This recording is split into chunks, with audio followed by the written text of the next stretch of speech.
بسم اللہ الرحمن الرحیم۔ السلام علیکم friend, welcome to my YouTube channel. دوستو، آج کے ویڈیو میں ہم لوگ انیمیا اور اس کے مختلف قسم کے بارے میں معلومات شیئر کریں گے۔ تو سب سے پہلے بات کرتے ہیں انیمیا پر کہ انیمیا کیا ہے۔ تو دوستو، جب ہمارے جسم میں ایچ بی یعنی کہ ہیموگلوبن کی مقدار کم ہو جائے اپنے نارمل مقدار سے، تو اس کو ہم انیمیا کہتے ہیں۔ تو اب بات کرتے ہیں اس کی نارمل مقدار کے بارے میں۔ تو فیمیل میں اس کی نارمل رینج جو ہے وہ 11 سے لے کر 16 mgdl ہے، اور میل میں اس کی نارمل رینج 12 to 18 mgdl ہے۔ تو جب فیمیل میں ایچ بی کا مقدار 11 سے اور میل میں 12 سے کم ہو جائے تو اس کو ہم انیمیا کہیں گے۔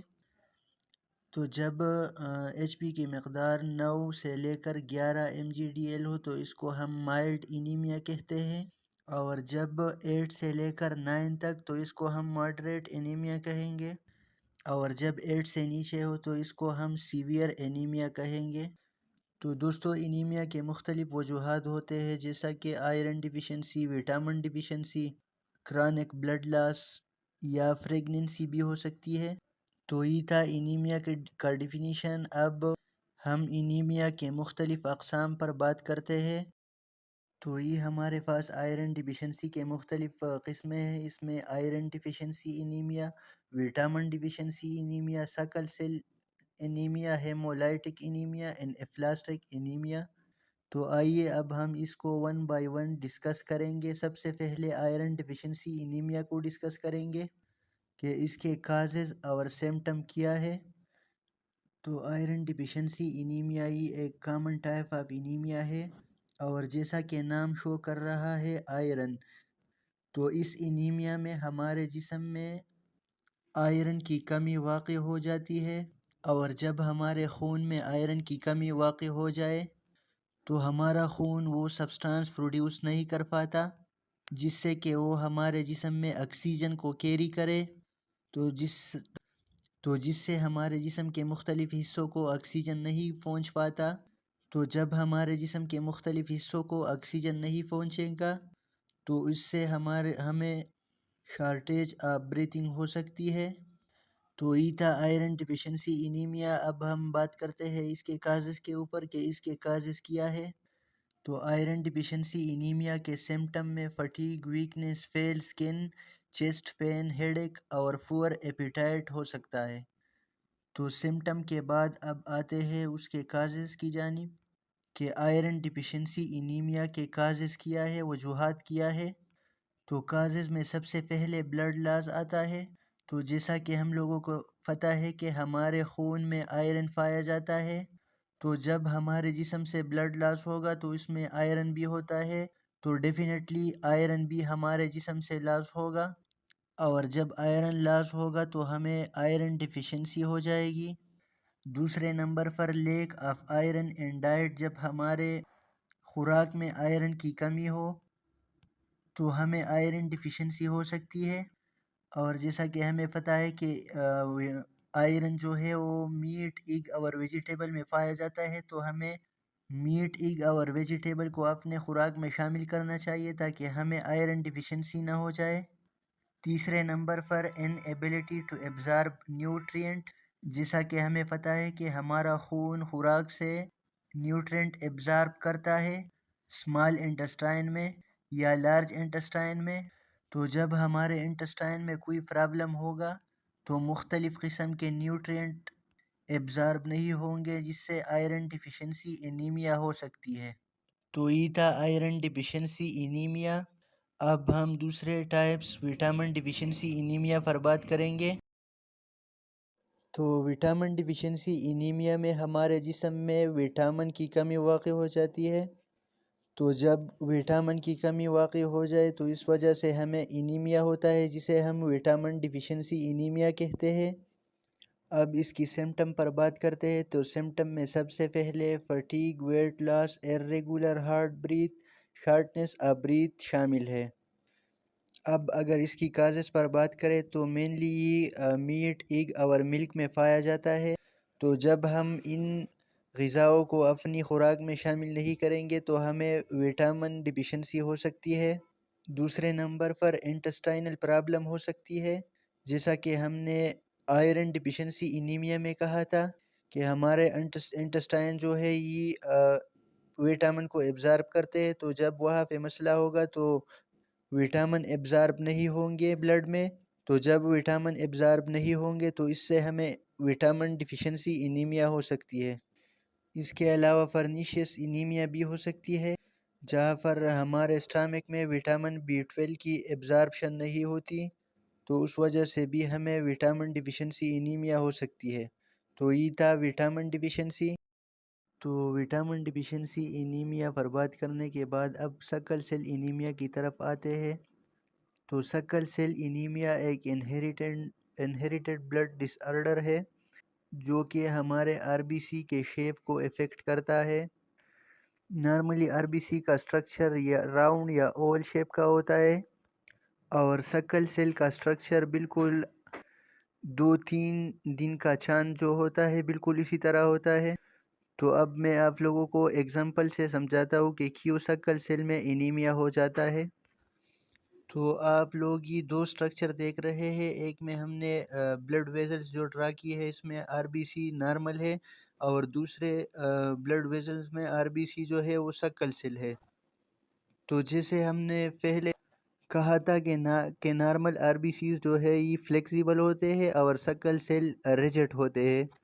تو نارمل آر بی سیز جو ہے اس کا فلو بلڈ ویزلز میں آسانی کے ساتھ ہوگا، جبکہ سکل سیل انیمیا میں ہمارے جو آر بی سی ہوتے ہیں وہ ذرا تھوڑے سے سٹکی بھی ہوتے ہیں، اور ریجڈ ہونے کی وجہ سے آر بی سیز کا بریک ڈاؤن ہو جاتا ہے، اور اس کے سٹرکچر کی وجہ سے بلڈ فلو یا تو سلو اور یا مکمل طور پر بلاک ہو جاتا ہے۔ تو جب بلڈ فلو بلاک یا سلو ہو جاتی ہے تو اس سے انیمیا ہو جاتا ہے، اور اس کو ہم سکل سیل انیمیا کہتے ہیں۔ تو یہ تھا سکل سیل انیمیا۔ اب آتے ہیں اس کے سمٹم کی طرف۔ تو نارملی سکل سیل انیمیا کے سمٹم 6 ماہ بعد افیئر ہوتے ہیں۔ تو سمٹم میں سب سے پہلا ایپیسوڈ آف پین، یہ ایک میجر سمٹم ہے سکل سیل انیمیا کا، یعنی کہ پین جو درد جو ہے وہ وقفے سے آتا رہے گا، اور اس پین کی وجہ جو ہم نے پہلے کہی تھی کہ سکل سیل کے سٹرکچر کی وجہ سے ہمارے جسم کے مختلف حصوں کو بلڈ فلو یا تو کم یا مکمل طور پر بلاک ہو جائے گی، جیسا کہ ہمارا ایبڈامن، چیسٹ اور جسم کے دیگر حصوں میں پین ڈیولپ ہوگا۔ دوسرے نمبر پر swelling of hand and feet, ہمارے ہاتھ اور پاؤں جو ہے یہ سویل کر جائیں گے، اور سویلنگ کی وجہ وہی بلڈ بلاکیج ہوگی۔ جب ہمارے ہاتھ اور پاؤں کو بلڈ فلو کم یا نہیں ہوگا تو اس کی وجہ سے ہمارے ہاتھ اور پاؤں سویل کر جائیں گے۔ تو یہ اس کے کچھ سمٹم تھے۔ اب اس کے کازز کی طرف آتے ہیں کہ سکل سیل انیمیا کے کازز کیا ہے۔ تو کازز میں سب سے پہلے بات کریں گے آر بی سی کی سٹرکچر کی، جو کہ ہم نے پہلے ڈسکس کیا ہے۔ نارملی ہمارے آر بی سیز کا جو لائف ہے وہ 120 دن ہوتا ہے، لیکن سکل سیل انیمیا جو ہے اس کی ڈیتھ بہت جلد ہو جاتی ہے، جسٹ 10 to 12 days میں۔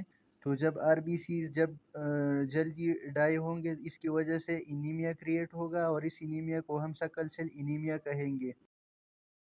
تو سکل سیل انیمیا کے بعد اب بات کرتے ہیں ہیمولائٹک انیمیا کے بارے میں۔ تو ہیمولائٹک انیمیا ایک بلڈ ڈس آرڈر ہے جس میں ہمارے آر بی سیز ڈسٹرائی ہو جاتے ہیں بننے سے پہلے، یعنی کہ ہمارے آر بی سیز بننے سے پہلے ہی ختم ہو جاتے ہیں۔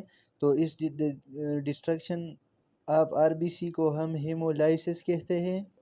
ہیمولائٹک انیمیا کے مختلف کازز ہوتے ہیں، تو آئیے اس کازز کو ڈسکس کرتے ہیں۔ تو کازز میں سب سے پہلے آٹو امیون کنڈیشن، دوسرے نمبر پر کمپلیکیشن فرام بلڈ ٹرانسفیوژن کی وجہ سے بھی ہیمولائٹک انیمیا ہو سکتی ہے۔ پھر انفیکشن کی وجہ سے بھی ہیمولائٹک انیمیا ہوتی ہے، اور سم میڈیکیشن، بعض میڈیسن کے کھانے سے بھی ہمیں ہیمولائٹک انیمیا ہو سکتی ہے۔ تو یہ تھے کازز۔ اب چلتے ہیں سمٹم کی طرف کہ ہیمولائٹک انیمیا کے سمٹم کیا ہے۔ تو اس کے سمٹم میں ہمارا جو سکن ہے، آئی اور ماؤتھ، یہ بالکل یلو ہو جائیں گے آر بی سیز کے ڈسٹرکشن کی وجہ سے، اور ہمارا جو یورین ہے یہ بالکل ڈارک کلر کے ہو جائیں گے۔ ہیمولائٹک انیمیا کی وجہ سے فیور بھی ہو سکتا ہے، ویکنس اور کنفیوژن بھی ہو سکتی ہے۔ تو یہ تھے ہیمولائٹک انیمیا کے کچھ سمٹم جو میں نے آپ لوگوں کے ساتھ شیئر کی۔